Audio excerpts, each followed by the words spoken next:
नमो नमः।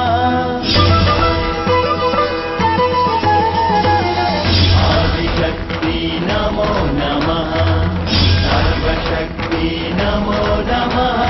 प्रथमं भगवती नमो नमः। कुण्डलिनी माता शक्ति नमो नमः।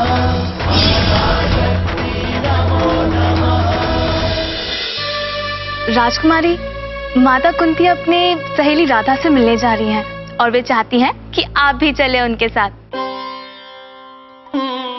अतः उन्होंने आपको शीघ्र प्रस्तुत होने कहा है। राधा? ये राधा कौन है? माता कुंती की सहेली।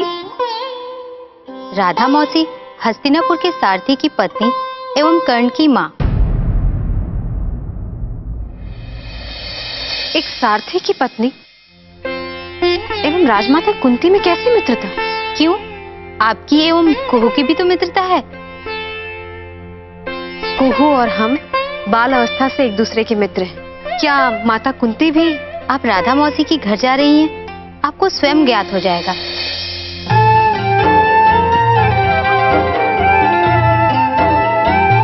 मोहिनी, तुम कभी कभी श्री कृष्ण की भांति मायावी बातें करती।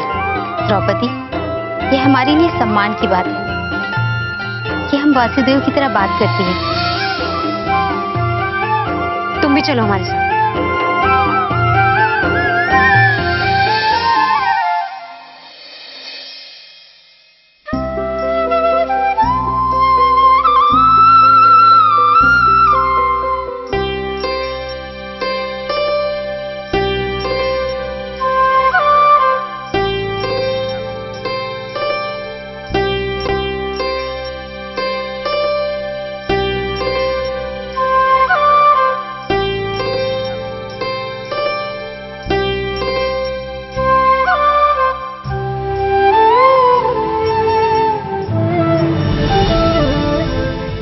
बहन कैसी हो? सब प्रभु की कृपा है। तुम कैसी हो? आपको साक्षात देखकर मेरे आनंद की सीमा नहीं रही। किंतु हाँ, भगवान आप लोगों को दीर्घायु दे। कुछ समय पूर्व आपकी मृत्यु का भ्रम फैला, तब हमारे दिन रोते हुए व्यतीत होते थे।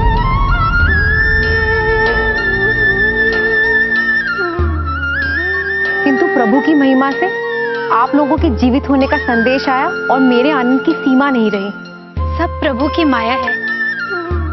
ये मेरी पुत्रवधू द्रौपदी।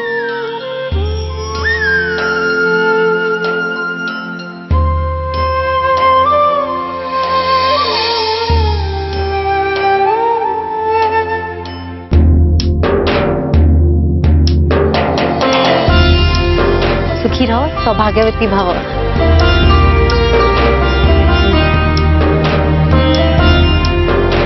आओ बहन, विराजो।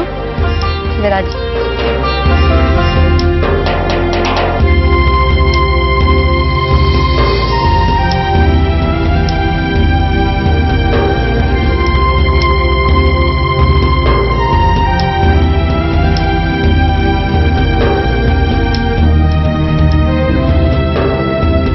बहन, पुत्र कर्ण नहीं दिखाई दे रहा।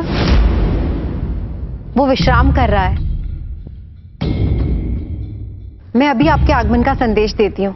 रहने दो राधा, कर्ण के विश्राम में मैं बाधा नहीं डालना चाहती। बाधा कैसी बहन? आप तो उसकी माता हैं।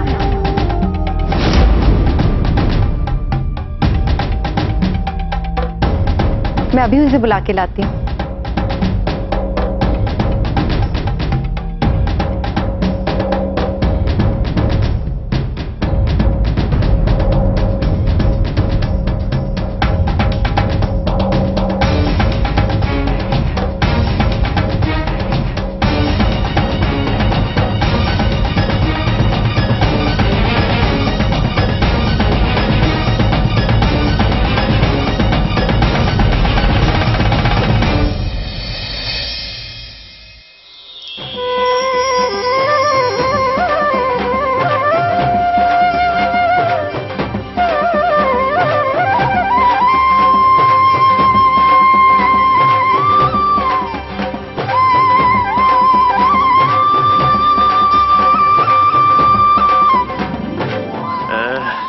तो भोजन के लिए केवल मैं हूं। हाँ?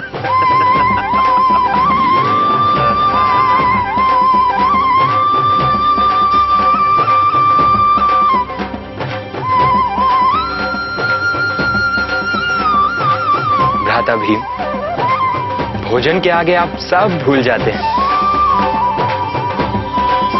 भ्राता युधिष्ठिर, अर्जुन और सहदेव नगर निर्माण के परीक्षण के लिए गए हैं एवं माता और द्रौपदी राधा मौसी के यहां गई। ये माता का सारथी के घर जाना एवं कर्ण के प्रति स्नेह रखना हमें कतई पसंद नहीं है।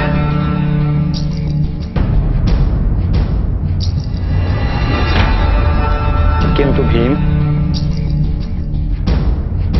बुआ कुंती कर्ण की धर्म माता है।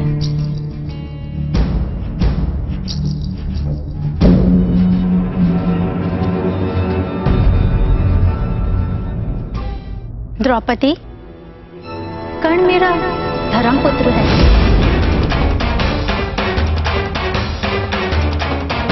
धर्मपुत्र का स्थान जन्मे हुए पुत्र से ऊंचा होता है। कर्ण के प्रति मेरी ममता वात्सल्य पांडवों से कम नहीं है।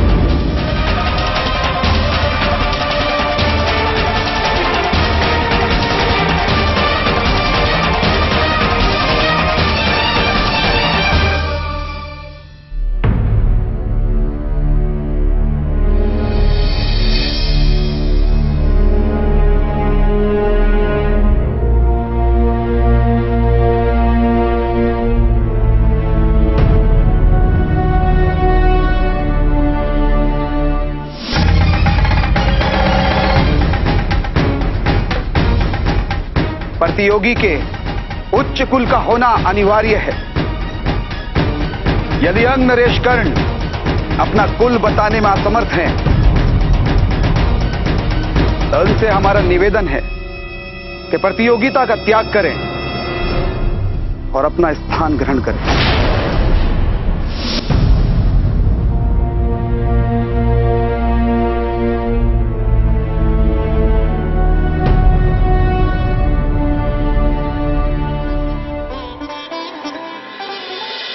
जेठ को स्पर्श करने पर पाप सत्य युग एवं त्रेता में होता था। द्वापर युग में जेठ से विवाह होने लगा है।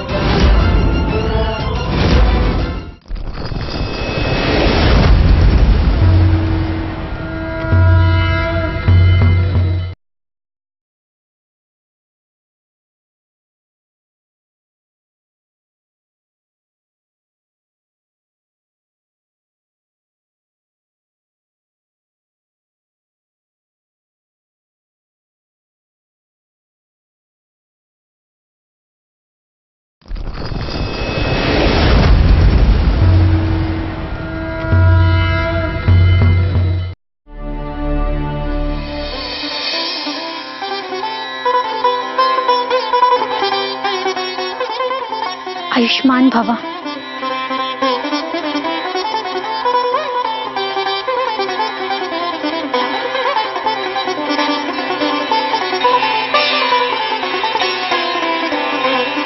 कैसे हो पुत्र? माता, आपने यहां आने का कष्ट क्यों किया? मुझे आदेश दे देती तो मैं उपस्थित हो जाता।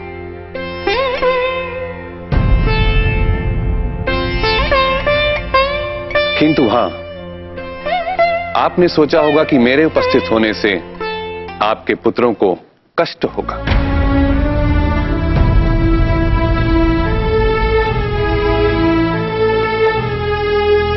ये कैसी बात कर रहे हो पुत्र? हम तुम्हारी माता हैं।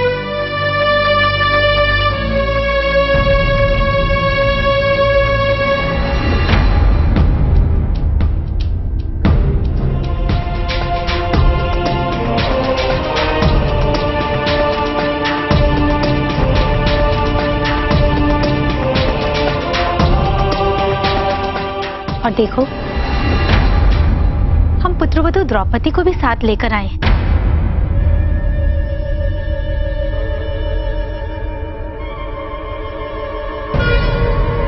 द्रौपदी, करण को प्रणाम करो।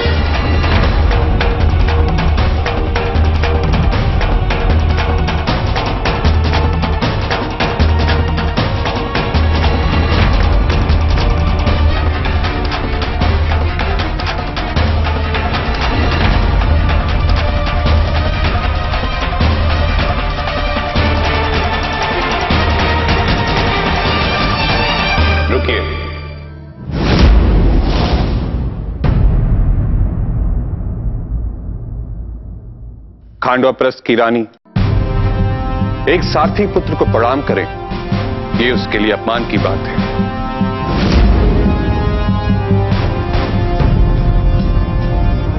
माता, मैं आपकी भावना का सम्मान करता हूं, किंतु एक रानी मुझे प्रणाम करे, ये उचित नहीं।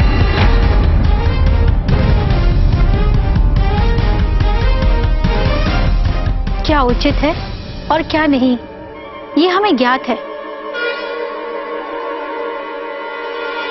द्रौपदी, करण को प्रणाम करो।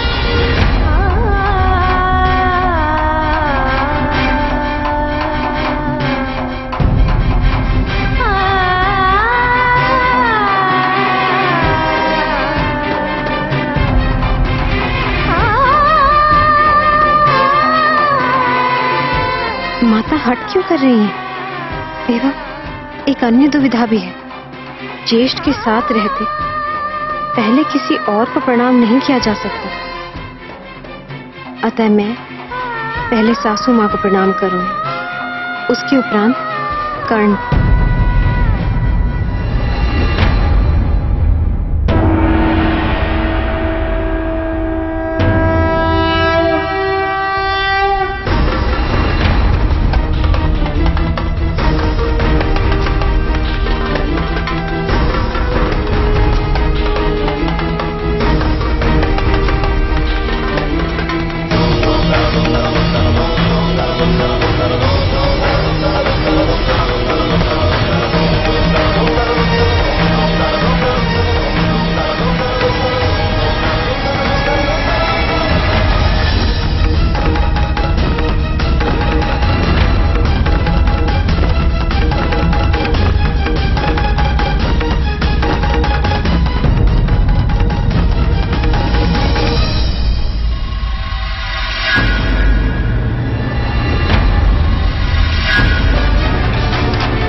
द्रौपदी,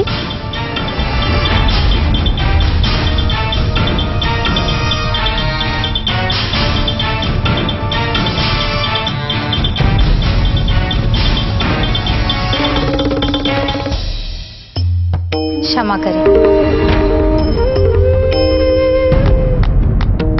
आदर सत्कार नियम के अंतर्गत किसी को प्रणाम करने के पूर्व वहां उपस्थित ज्येष्ठ को सर्वप्रथम प्रणाम करने की रीत है।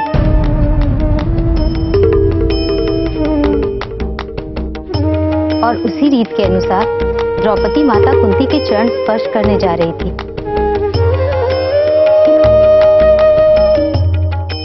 किंतु माता कुंती एवं अधिपति कर्ण के चरणों में इतनी समानता है कि द्रौपदी कर्ण के चरण को माता कुंती का चरण समझ बैठी।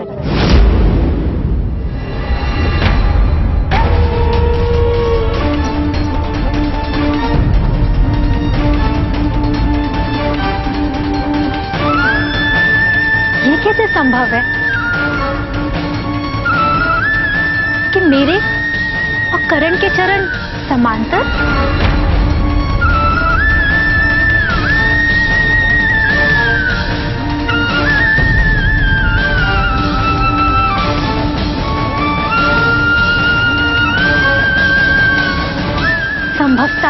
किसी जन्म में कर्ण मेरा पुत्र रहा होगा। इस कारण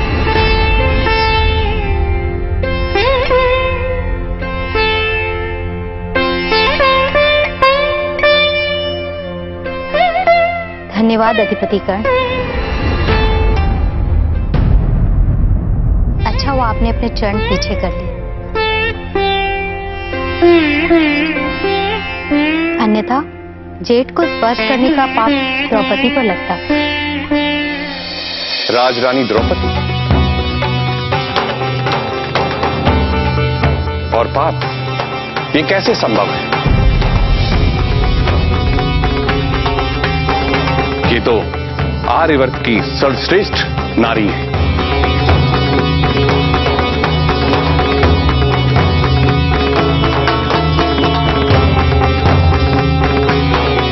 वैसे भी जेठ को स्पर्श करने पर पाप सत्ययुग एवं त्रेता में होता था। अब तो द्वापर युग में जेठ से विवाह होने लगा है।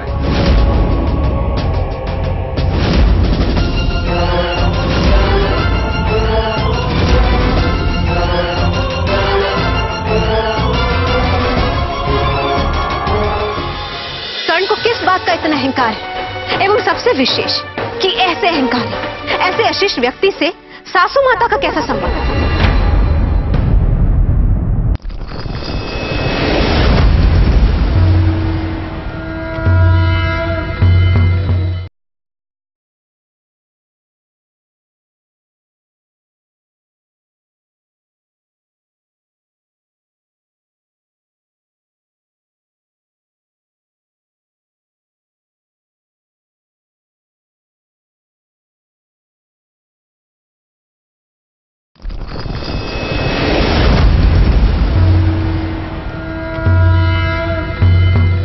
जेठ को स्पर्श करने पर पाप सत्ययुग एवं त्रेता में होता था। अब तो द्वापर युग में जेठ से विवाह होने लगा है।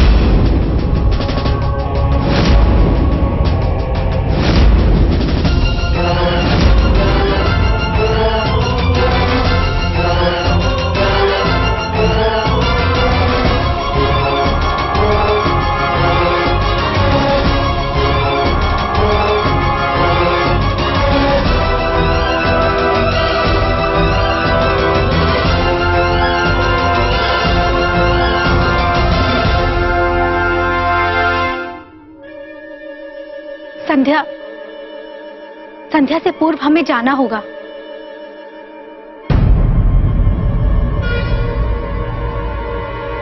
राधा, हम चलते हैं।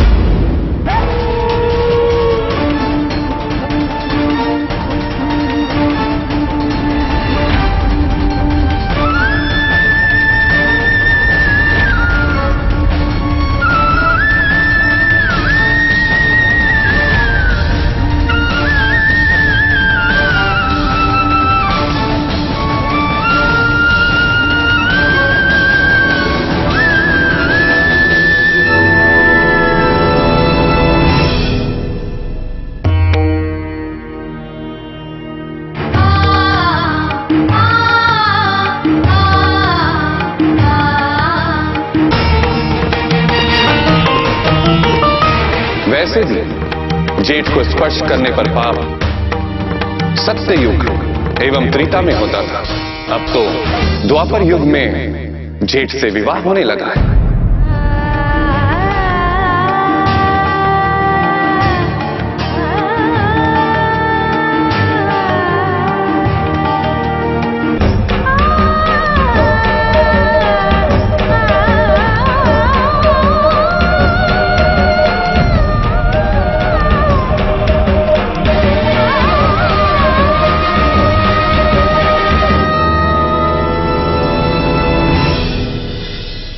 द्रौपदी, शांत हो जाइए।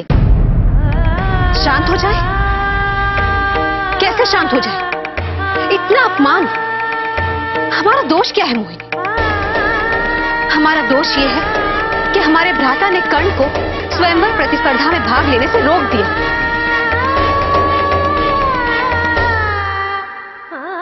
हमने तो सुना था कि कर्ण एक वीर पुरुष है, किंतु ये वीरता का कैसा लक्षण?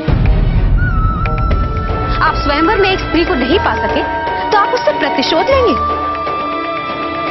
आप उस स्त्री का अपमान करेंगे? ये कैसी वीरता? हमें तो ये समझ नहीं आता कि कर्ण को किस बात का इतना अहंकार है। एवं सबसे विशेष हमें ये समझ नहीं आता कि ऐसे अहंकारी, ऐसे अशिष्ट व्यक्ति से सासू माता का कैसा संबंध?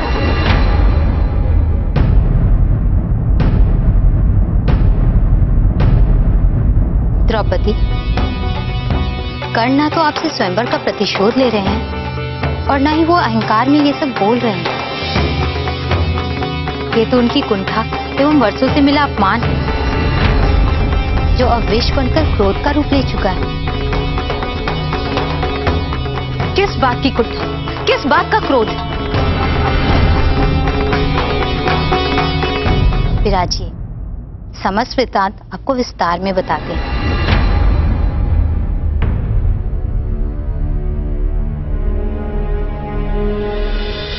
एक दिन नदी के किनारे एक टोकरी में रखा शिशु प्राप्त हुआ।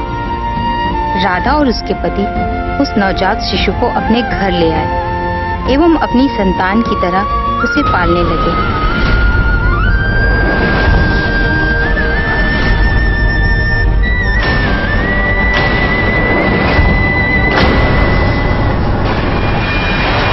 उस बालक का नाम पड़ा कर्ण।